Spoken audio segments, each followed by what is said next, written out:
चलिए अब आपको देते हैं इस हफ्ते की बड़ी खबरें। शुरुआत करेंगे सोलाना हैक से ही। और जैसे ही हम सोलाना हैक बोलते हैं, बहुत सारे जो सोलाना को प्यार करने वाले लोग हैं वो थोड़ा सा डर भी जाते हैं और खफा भी हो जाते हैं। और सोलाना ने भी ये क्लैरिफाई किया है कि जो स्लोप वॉलेट है उसकी इसमें गलती रही थी, लेकिन खबर आखिरकार है क्या, वो आपको बता देते हैं। तो 8000 क्रिप्टो वॉलेट जो सोलाना नेटवर्क पर थे, वहाँ से $8 मिलियन के फंड जो है वो ड्रेन आउट हो गए। ये भारतीय मुद्रा में अगर देखें तो 63 करोड़ रुपीज़ की रकम होती है ये। और ये इम्पैक्ट जो आया है वो हॉट वॉलेट्स पर ही आया है, यानी वो वॉलेट जो ऑनलाइन थे उन्हीं पर आया है। सोलाना डेवलपर्स ने कहा भी है कि जो लोग हॉट वॉलेट्स पे हैं वो कोल्ड वॉलेट्स पर चले जाएं, यानी जो हार्डवेयर वॉलेट्स हैं उस पर आ जाएं एज अ प्रिवेंटिव मेजर। उनका ट्वीट मैं पढ़ देता हूं आपके लिए। It appears affected addresses were at one point created, imported और used in slope mobile wallet applications.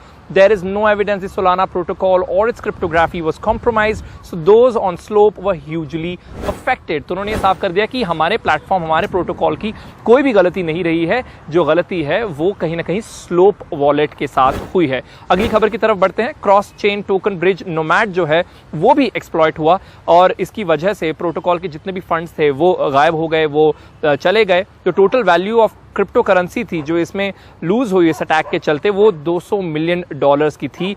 और क्रॉस चेन ब्रिजेस क्या होते हैं? ये ब्रिजेस जो हैं इनका इस्तेमाल होता है जब हम मल्टीपल चेन्स में टोकन्स को सेंड या रिसीव करना चाहते हैं, तो उसके लिए इसकी जो मदद है वो ली जाती है।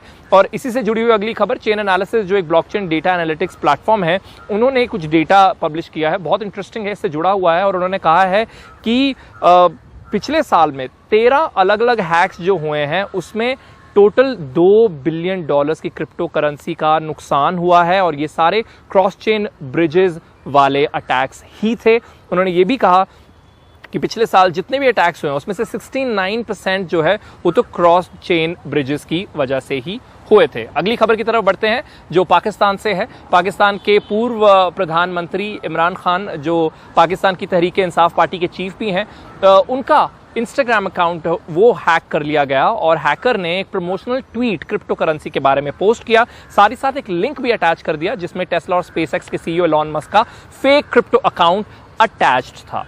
आखिरी खबर की तरफ बढ़ते हैं। इंस्टाग्राम की पेरेंट कंपनी मेटा जो है उन्होंने डिजिटल कलेक्टिबल्स जो है अब लॉन्च कर दिए हैं। हमने देखा था कि कैसे मई महीने में उन्होंने कुछ ये जो फीचर है टेस्ट किया था यूएस के कुछ सिलेक्टेड यूजर्स के साथ, क्रिएटर्स के साथ, लेकिन अब 100 कंट्रीज में इस फीचर को अच्छे तरीके से, पूरी तरीके से रोल आउट कर चुके हैं। और उन्होंने कहा है कि और भी क्रिएटर्स, बिजनेसेस अपने NFTs इंस्टाग्राम पर डिस्प्ले कर पाएंगे और उसका फायदा उठा पाएंगे। इस फीचर में होगा क्या कि आप अपना डिजिटल वॉलेट जो है वो लिंक कर सकते हैं, साथ ही साथ आप डिजिटल कलेक्टिबल शेयर कर सकते हैं और ऑटोमेटिकली क्रिएटर और कलेक्टर को टैग कर सकते हैं और इसकी कोई ट्रांजैक्शन फीस इंस्टाग्राम नहीं चार्ज कर रहा। अच्छी खबर यह है कि ये फीचर अब भारत में भी अवेलेबल है।